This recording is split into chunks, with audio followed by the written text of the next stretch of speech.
You're listening to an archived Cabral Concept podcast.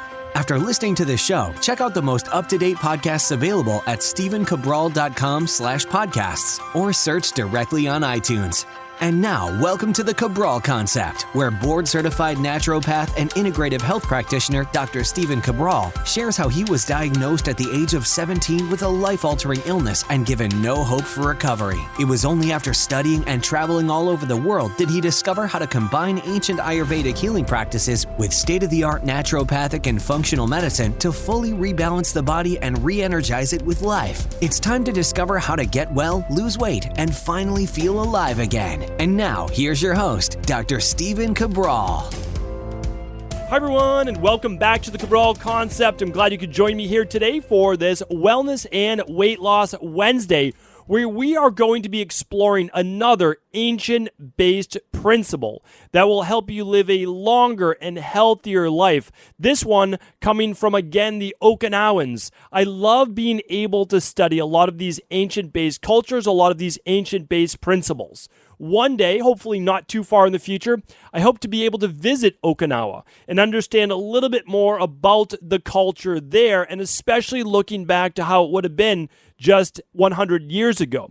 You see, a lot of people now try to go to Okinawa. They try to go to a lot of these blue zone-based countries or special villages such as, let's say, Sardinia in Italy, and it's very different now. We can't say, oh, well, this is what the people are really doing. Well, sure, but it's been modernized a little bit, and it's a little bit more every single decade. So what we really want to do, though, is we want to look back 100 years. That's it, just 100 years. What were they doing? Why do they have the largest amount, right, per capita, per population? Why do they have the largest amount of people that lived to 100 years or older? And with the least amount of health issues, especially cardiovascular issues. And if you live in the Western-based society, heart attacks and cardiovascular issues surrounding the heart and arteries are still the number one killer out there. So what I want to do is I want to get back to what were people doing even before all of these advances in natural medicine and conventional medicine. What were they doing to live a long, healthy life? Then let's combine those ancient-based principles with modern state-of-the-art lab testing and technology so that we can get people to live those longer, healthier lives and maximize that. That's really what I want. So this principle that I want to bring you today, again, it's from ancient Okinawa, and it's still practiced today, but mainly from, of course, the older-based population. And the name of it is called Hara Hachi Bu. It is Hara-Hachibu. Hara Hachi Bu. And we're going to go through what that means today on today's podcast. And I'm going to give you then simple ways to be able to implement it and how that also correlates with Ayurvedic-based philosophies. So this is a follow-up show that we've requested that was gone over, really talking about how to be more mindful when you're eating. Well, I want to give you those specific principles. There's 5 main ones to use. But before that, I want to go over, a lot of people have been asking a little bit more like, well, what specifically do the Okinawans do diet-wise that enables them, as just part of the overall longevity strategy, to live a longer life, but also have less cardiovascular issues? Because remember, yes, people live longer, healthier lives because they look at stress differently. There's all sorts of different ways. They walk more, etc. But here's another thing. The diet does matter. When you look at across all of the big blue zones for the longest lived people, the difference was this.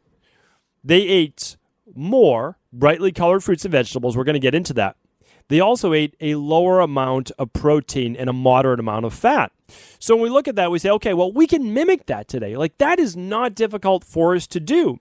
I've been speaking a lot about this lately because I want to give people real, actionable steps they can take. Hopefully you listened to yesterday's podcast, which was episode 1369. I went over 9 ways to essentially increase autophagy. That's your body's way to detoxify, clean out dead cells, bacteria, cancer cells. Those are within your control.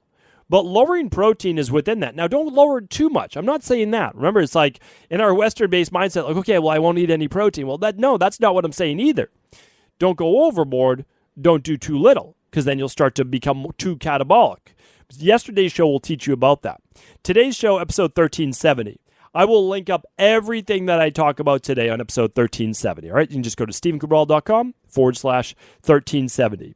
So I'm going to get into Hara Hachi Bu in just 1 second. But the Okinawan diet, let's make it real simple when we look at it, okay? Moderate amount of fats, 20 to 30% or so, okay? That's what we're looking at. No more than that. Now we're looking at protein, about 5 to 10% of the diet. Let's just say 10%, okay? Now what was the rest? Brightly colored fruits and vegetables. A little bit of rice in there, okay? That's part of it. With sweet potatoes, I mean, that was a big part of it. When you look at the Okinawan diet, purple sweet potatoes, I just talked about them. I'm going to be doing another show. I mean, really, they're so great. I would be doing another show on those purple sweet potatoes. That was on episode 1351. If you want to hear me talk about the difference between like the Stokes purple potatoes or the Japanese purple potato, they're both great, but you get these very powerful. I mean, I talk about wild blueberries all the time, right, in a smoothie? Well, believe it or not, Japanese sweet potatoes, and I know the more I talk about them, the less there's going to be, but they're even more powerful than wild blueberries, if you can believe it. So pretty important, right? Because those antioxidants matter. It matters for your cardiovascular system. It matters for inflammatory-based issues in general. So that made up a huge proponent of their diet, purple Japanese sweet potatoes. But again, you can look at it as a very powerful antioxidant. It doesn't just have to be purple sweet potatoes. Here's something else they did. They ate 5 cups minimum a day of vegetables, okay? So when you're looking at it, you say, all right, well, I could do that too, right? How could you do that? Think about that in your life. How could you do that? It's not difficult. You could do, let's say you just did fruit in your smoothie in the morning. All right, so you did 1 cup of blueberries, let's just say, frozen blueberries, or you did 1.5 cups or 2 cups of mixed berries. Easy, right? Easy. Try to do organic, mixed berries, pop it in the smoothie, frozen is fine, okay? So we get that done. All right, how do we get those 5 cups of veggies now throughout the day? 3 cups at lunch, 2 cups at dinner. Or 2.5 cups at lunch, 2.5 cups at dinner. And you're done. You got it. Now you're at 5, plus your 2 cups of wild berries in the morning. Now look at that. You're at your 7 to 9 servings of fruits and veggies every day. And 5 was the minimum they did, right? So it's not a difficult way to do this. Another way that I try to do it is I use a scoop of the daily fruit and vegetable blend every single day. Upon waking, I make it easy. Why? Because it's varied. Here's another principle in Okinawan diet that not a lot of people tell you. It's not just the amount of veggies they ate, which again, 5 cups isn't that bad. But look at this. They ate 7 different types of veggies every day, right? How many of us, myself included, I'll raise my hand, I eat broccoli, beets, carrots basically every day because that's what comes from my lunch when I go down the street to this organic plant-based lunch place. That's what I get every day. And they'll put kale on it sometimes too. So sometimes I do kale, sometimes I don't. So that's what I'm getting. Like that's every day. Well, that's pretty good. I come home, we do a lot of, and I can never remember if it's Romanesco cauliflower or Romesco cauliflower. I have no idea. But that's okay. So we'll do cauliflower a lot at night, and it's purple cauliflower. Sometimes we do white cauliflower. Then we have the green, I'm just going to call it Romanesco, but it's probably Romesco cauliflower. And just throw that in the oven, literally. This is what my wife does. Put it on parchment paper, put it in the oven, cook it, bake it, about 30 minutes. That's it. I mean, that's literally it. Take it out, and then add a little bit of olive oil on top afterwards, and then a little bit of sea salt. It's absolutely delicious. Like, it's literally delicious. And I went out the other night, and as an appetizer, I got that, and it came over a white bean like puree, I don't know the technical name because I'm not a chef, with some pine nuts and some olive oil drizzled on top. And I think they did crumbled goat cheese. I don't do a lot of cheese, but every once in a while I'll do a little of goat cheese. And it was phenomenal. I mean, that is a delicious dish. I said, this is incredible. And again, if you start to live a healthier lifestyle, you'll enjoy these things. You really will. You don't need to do whatever, the fried calamari, right, as an appetizer before you go out. You can do things like this, and it was delicious. And then I got a salmon-based dish, and that was fantastic too. But I'm just letting you know, these are easy things to do. But still, that didn't get me 7 different veggies for the day. So that is why I try to mix them up. And on my lunch, I try to put some sprouts in there. That's another thing the Okinawans did. They used sprouts. And what I try to do is, again, use that daily fruit and vegetable for a little extra. But again, try to get it from mainly whole food. The daily fruit and vegetable blend is my fail-safe. It's 22 different organic fruits and vegetables and superfoods mixed into a powder that doesn't have all the sugar included with it. So it's pretty fantastic. So that's what I do And again, trying to get 7 different types every day if you can. Not easy, but you do your best. That's it. What if you did 5? Well, that's fantastic. Again, don't get down on yourself. Some days you'll do 7. Some days you'll do 5. Some days you'll do 4. It's okay. Eat your 5+ cups a day of your veggies. All right. Here's another thing that they did. They added sea vegetables. Not easy, but I've been talking more about them all the time. And I hope that you tuned in to see where it was. Where is it? It was last Wednesday's show, episode 1363. I gave you 7 foods to feed your thyroid. Now, and that's to boost your metabolism in general. Sea vegetables are one of those. The wakame, the nori, spirulina, chlorella. Well, again, in the daily fruit and vegetable blend, there's chlorella, spirulina, but we're talking about how to get it through food as well. So what do? Well, you could buy at a Whole Foods, a Sprouts, Erewhon, any one of these great Whole Food places. You can buy them online. You can literally buy a package of nori crinkles or seaweed snacks. And it's another way to get some sea vegetables in. Again, Okinawa, being an island, south of Japan, you get some sea veggies right there too. But again, you have to watch out for radiation. You got to watch out for all these other things. So you can actually get these now that are grown without without radiation, right? We don't want that. So that's easy ways to do this. What else was a big part of the Okinawan diet? We know that it was lower in protein, about 10%, no more, 20-30% fat, no more, a lot of veggies, 5+ cups a day. And here's the thing. They drank green tea or other types of tea.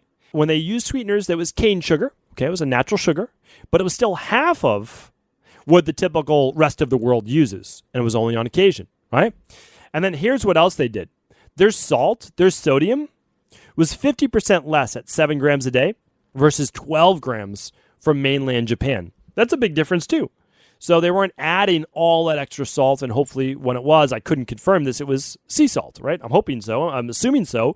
They're living on, with the ocean on the island. Hopefully it was, but I'm sure it was. And then typical, on average, caloric daily intake, this would be for all people, about 1,900 calories a day maximum. So they kept their calories under 2,000. For most people, that's going to be a sweet spot. Somewhere between 1,400 to 2,000 calories a day, 2,200 calories. If you're somewhere maybe around the 180, 200-pound mark or so, that's going to be a good amount of food. How will you know? Well, you'll be maintaining the proper weight for you as well.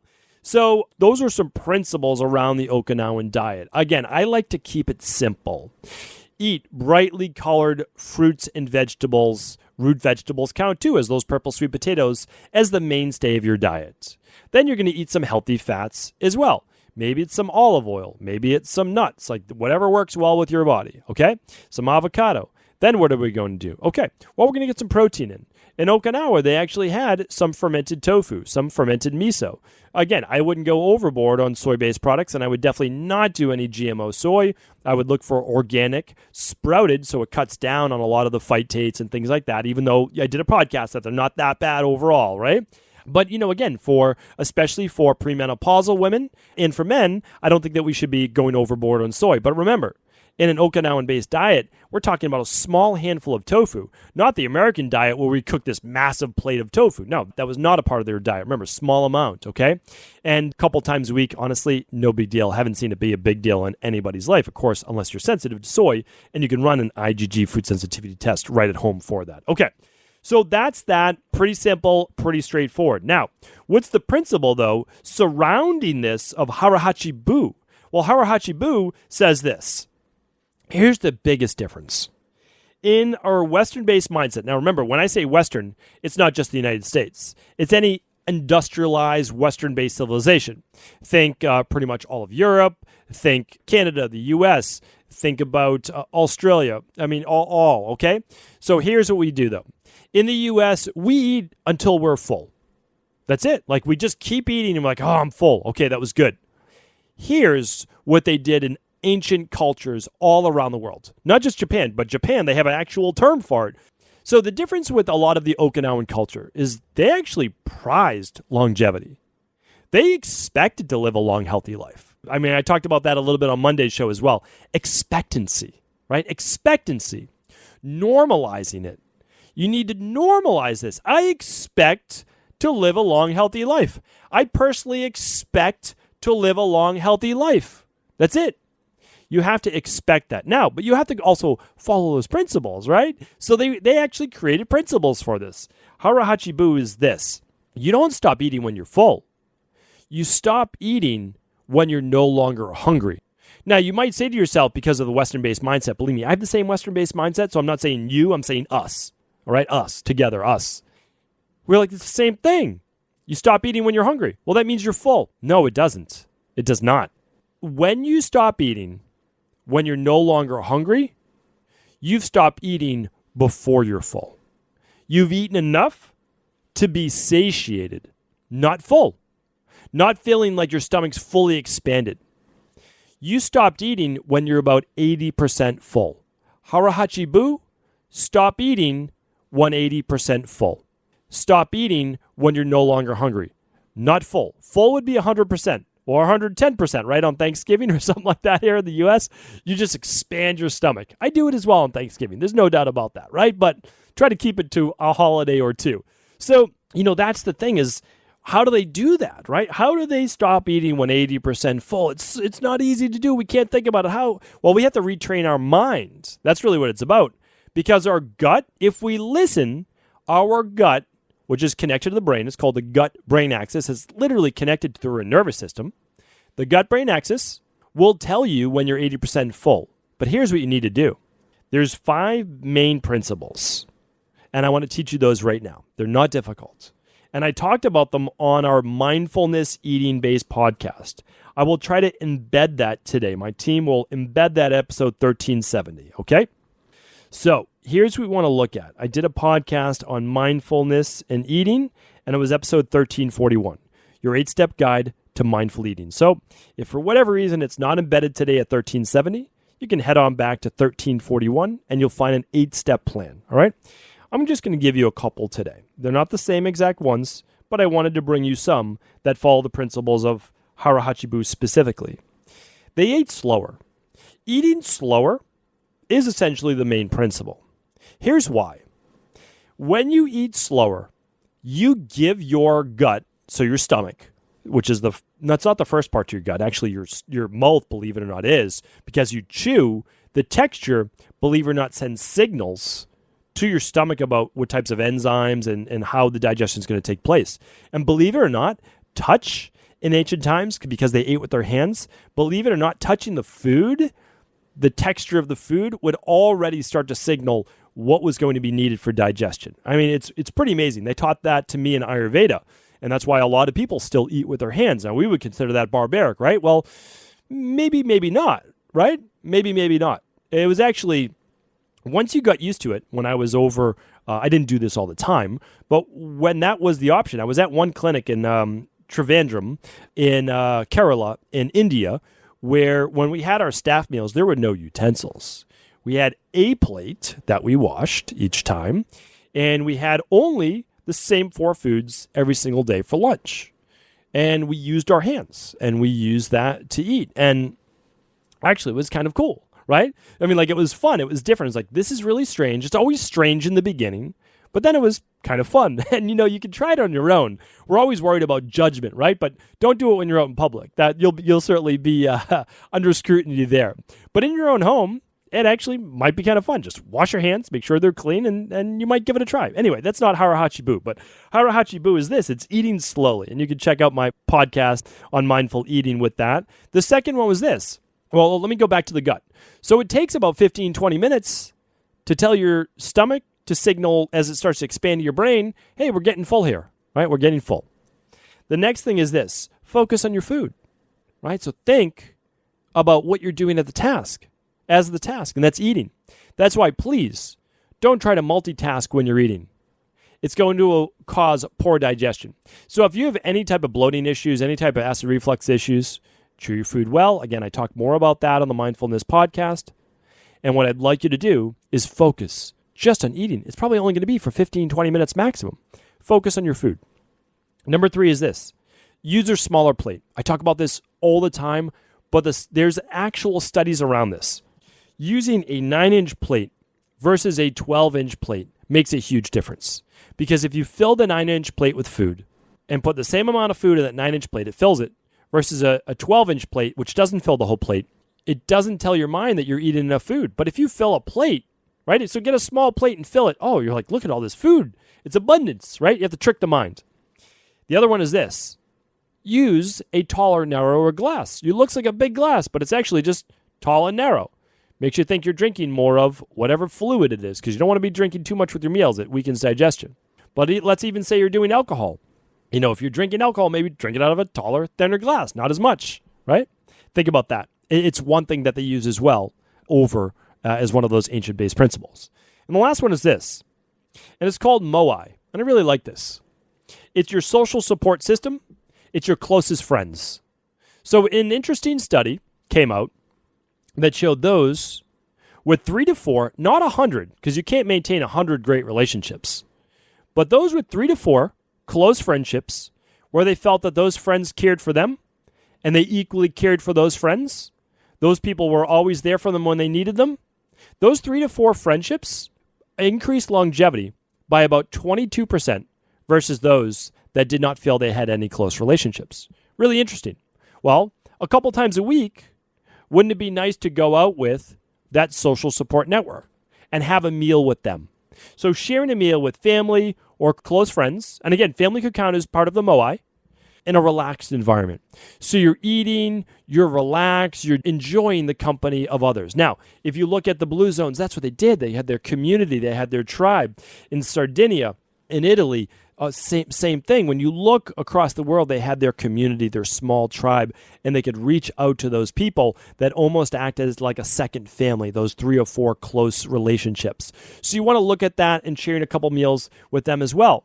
And again, it's a slower, when I always talk about, and I've spoken about this before with my food combining show, is that when I was growing up and I was very young, one of my favorite things to do, maybe not at the time because I was a kid, right? But every Sunday, we would go over my grandmother's for a 1 o'clock dinner on Sundays. So the whole family, we would go to church first, and then after that, we would go over, and we would have this long Italian dinner. And it would start with the little appetizer and then a pasta-based course. And then there'd be some type of meat and veggie-based course. And then after that, there would be salad after the main meal. And then the adults would do coffee or some type of digestive. And there'd be a little bit of dessert. That is like the Moai-based, like the long meals. You don't have to eat a ton of the food, but that was done over like 2 hours. Little bit of this, little bit of this, little bit of this, little bit of that, a little sweet after the meal, little coffee as a digestive. And I'm not saying you have to follow that, but that is a traditional-based meal, and you can make it as healthy or as unhealthy, of course, that you want. But it was a relaxed environment. There was talking the entire time. Kids were around. We were playing under the table. We were probably tackling each other in the living room, all of those things that kids do, especially, me and my rambunctious brothers and sisters. So, it was a lot of fun, and those are times that I look back on, and that was obviously a fun and enjoyable time. Those 5 things are things that you could do. Maybe not tackling people, in your living room, but what I'm saying is you can follow these principles of eating slower, and you can focus more on the meal at hand. You can use a smaller plate, a taller, thinner, narrower glass, a couple meals shared with friends in a relaxed environment, and really, just enjoying that time with another human being, slowing down, and the Hara, Hachi, of not eating until full, but instead only eating until you feel satiated and you are no longer hungry. The biggest difference right there, fill that stomach only 80% or only until 80% full. Just like in Ayurveda, I've shared this principle with you before. About 50% of the stomach is for food, about 25% just for some like ginger tea or a little bit of liquid, and then 25% was left empty for air, right? So it was left empty for space for digestion to take place. So again, all of these ancient-based cultures shared a lot of these same traditions. My goal is to bring you the wisdom, the knowledge, so that it's not lost forever, so that you pass it down, and then we can combine it with our state-of-the-art naturopathic, integrative health, and conventional medicine. We can use it all to the benefit of all people. Hopefully this was helpful today. Thank you so much for tuning in. And of course, if it was beneficial, please do feel free to share this show with anyone you believe it can serve. Are you ready to heal yourself and then go on to heal others? If so, the Integrative Health Practitioner Institute can help you discover proven functional medicine protocols that blend the best of 7 different healing disciplines from around the world. I personally share with you the exact handouts and protocols I use in my private practice that enable people to get well, lose the weight, and live longer, stronger. I want to pass this information on to the next generation of health coaches, and that is exactly why I created IHP. We are the future of the health coaching industry, and the skills and knowledge you will learn will make you an in-demand certified health coach anywhere in the world. Although we have many medical professionals taking the IHP certifications, no experience is necessary, and half our members have no previous health certifications. At the Integrative Health Practitioner Institute, our motto is a health coach in every home. Our goal is that you take this knowledge and then share it with family, friends, loved ones, your community, or in a practice where you create a career you love and can be proud of. The global IHP community is filled with some of the most kind and caring people in the world, and we can't wait to welcome you into our world soon. For more information or to set up a discovery call with one of our IHP Health Coach graduates, simply head over to integrativehealthpractitioner.org.